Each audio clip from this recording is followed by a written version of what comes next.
McDermott. Another 4. Mid-wicket, 4 runs. Well, this is astonishing. Absolutely amazing. And this 90,000 crowd are getting the entertainment they so patiently waited for right throughout the day. 90,000 impartial viewers are at least having a game that's worth seeing, and a tremendous finish. 20 to win, 13 balls.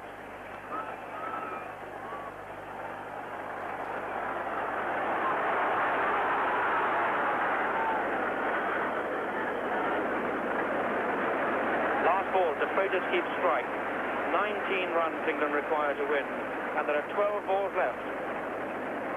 Yes, and no longer the safety margin of that 1 run with a dead heat now that they've lost more wickets, so 19 it is.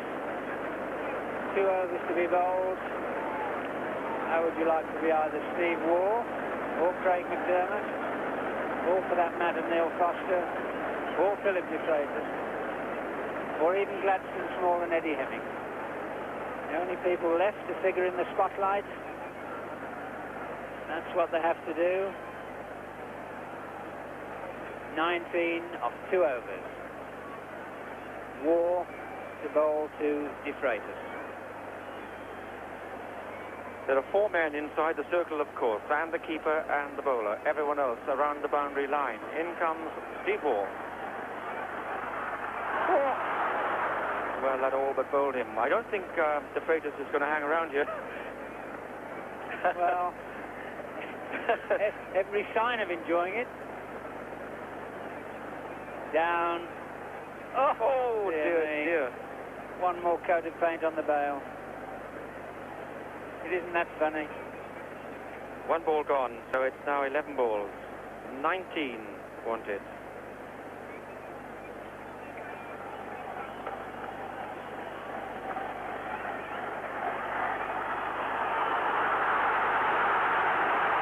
Appeal for a catch. Not given out.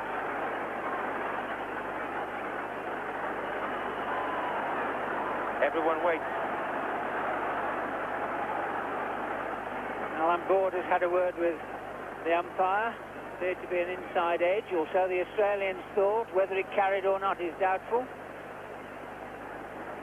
Square leg umpire, who, to get out of the sun, has gone over to point. He made no signal, so umpire Gupta could do nothing else but rule the catch out. Steve Waugh, normally phlegmatic, very disappointed. De Freitas, I don't know. They didn't look as if it carried, but there we are. It's Australia boys really thought it had. 19 to win, 10 balls. That could be out. Yes, it's caught. Good catch, Bruce Reid.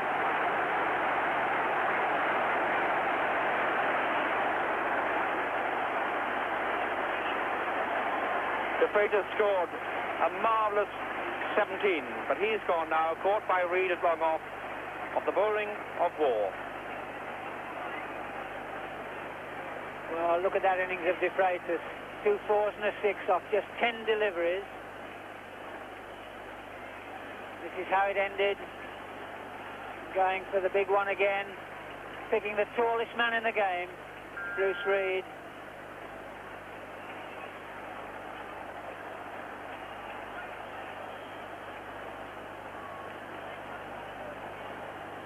Reid catching it in that typical, familiar Australian reverse hand take.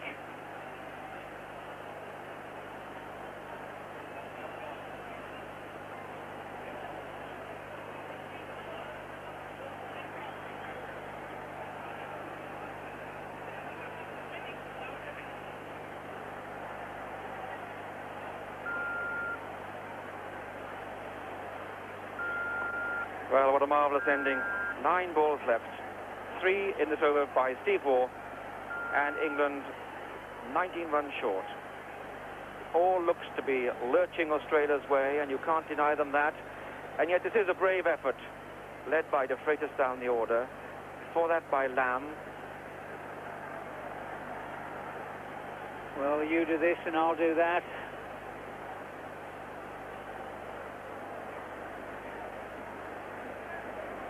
There is one more man padded up.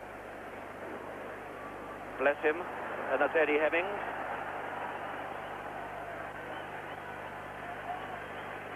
More to Foster.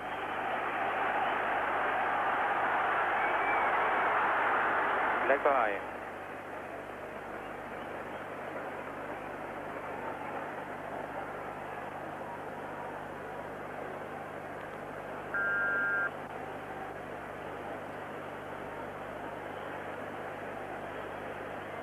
And now very little sunshine at all available on this ground.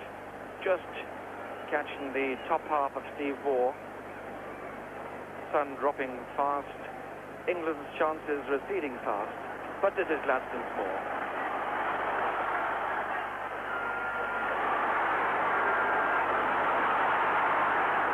Oh dear, Gladstone, where are you going?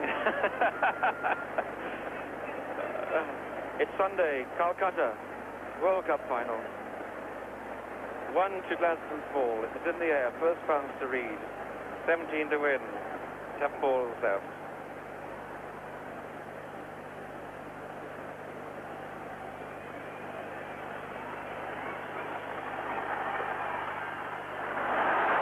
Well bowled.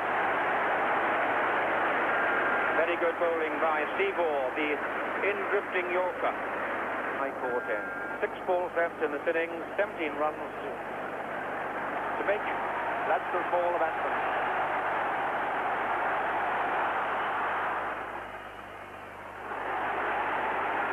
That's one out of the way, says Alan Border. Someone has to hit a boundary, or 2, or 3. Yes.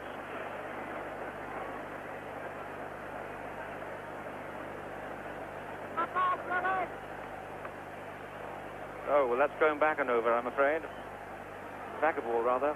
This is Neil Foster. 16 runs to win. 5 balls to go. Australia now so close.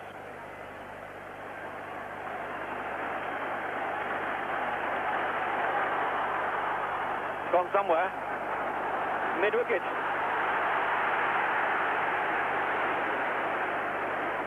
Two runs to Foster. But it's all getting a little bit too late. 14 to win, 4 balls.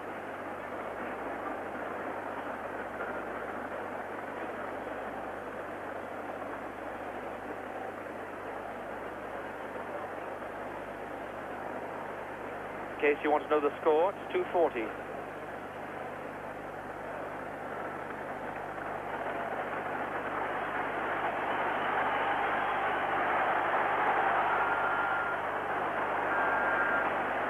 Another single, and that's in vain, I think. Now, 3 balls left, and you don't have to be a betting man to fancy Australia now. Well, you've only got to look at the wides and no balls handed over by England. Australia gave some overthrows back, but really, some of the England batsmen will look at the final decisive margin and just wonder how they got out, why they got out, when they got out. That's one-day cricket. Australia now on the verge. Just a single.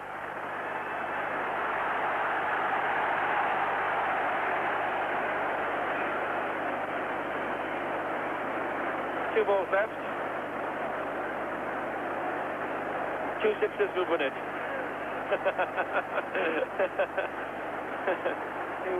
Sixes would win it and have Craig McDermott, I think, reaching to the razor blade. Well, let's not forget no balls. All things possible, but Australia are now 2 balls,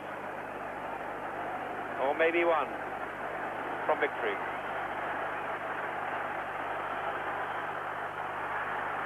It's along the ground. It'll be another single. That's going to be it. They must have the last ball. It might be a no ball. You might have a wide. You never know what's going to come. Just had 4 of his teammates go to him and suggest that a no ball wouldn't be a good idea. Anything other than a no ball or a wide will do. Let him hit you for 6.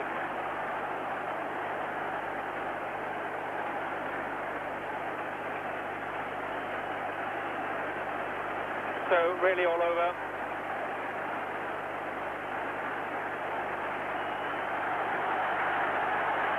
What a cheer.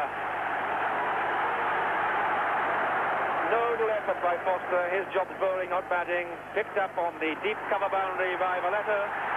They take two and listen to the acclaim to be cheered by 90,000 spectators at Eden Gardens, Calcutta, and take your first World Cup. That is Australia's joy and England's misery. I'm not sure if misery is the right word, because this match has been played in tremendous spirit. Great friendship and rivalry between these teams, but the caption says it all. Australia wins Reliance Cup. Just by 7 runs. The margin perhaps a little flattering in the end, because England, from the time Steve Waugh came back to take those wickets, to bowl as tightly as he did, well, Australia tightened the grip that really they've held throughout the majority of the match. Mike Gatting commiserating with Neil Foster as he wends a lonely way off the pitch with the rest of the Australian party, the manager Bobby Simpson, team manager, plus the other 3 reserve players, and Mike Gatting going over now to get in among the Australians to offer his congratulations, if he can get to them. Oh, well, it's been a marvellous occasion, and, dare I say, it's uniquely Indian, and so it should be. The World Cup, in fact, today belongs to the world. For the first time, it's been played out of England with tremendous flair, panache. Prize money, well, who cares? I think the players might do when they've downed a couple of beers and shaken a few hands. The official margin, Australia have won the World Cup by 7 runs. England's final score, 246 for 8. And all sorts of things are planned now. I can tell you there's to be the official presentation with those military gentlemen or policemen in white marching around. And here is the cup. I must tell you that this is an extremely precious cup. 24 inches high, 14 pounds in weight. It's made by the craftsmen of Jaipur.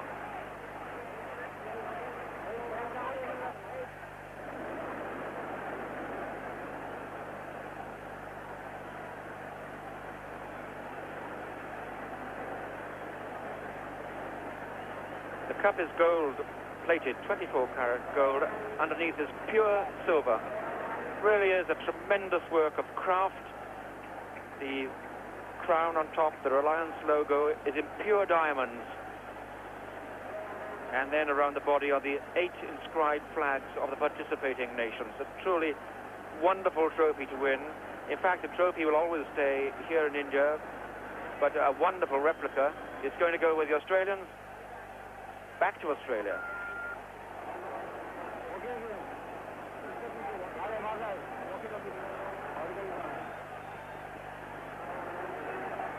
Well, I must say, in India, presentations at the end of matches take many forms. They can range from the most glorious and colourful and beautiful to total shambles. That is the nature of the country. While they're setting up, you might want to see in Australia a few glorious England wickets. At home in England, a few painful processes. Tim Robinson, alas, out to his first ball. Graham Gooch, having scored 35. Mike Gatting, I hope he never sees this.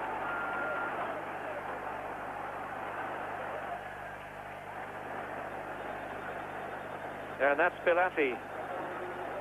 He'd like to see this. I think Phil Athey thought he was in. It was so close, I don't think he could ever say he was with certainty.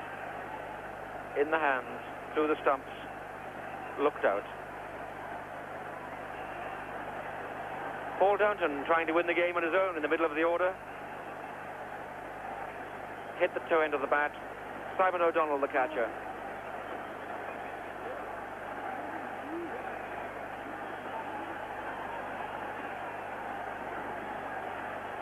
The end of Lammy. And John Embury.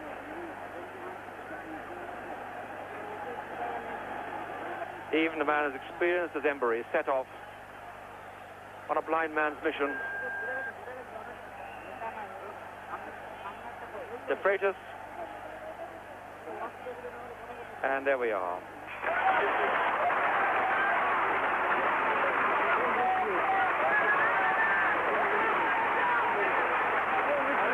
Well done, Allan Border. It's a beautiful trophy, well won.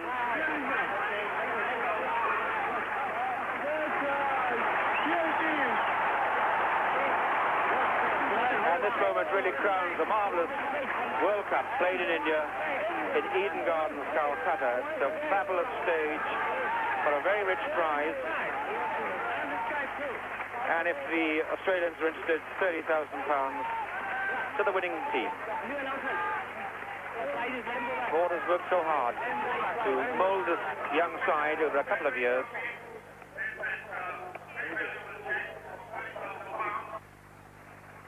Well, what a great moment for Allan Border and his team.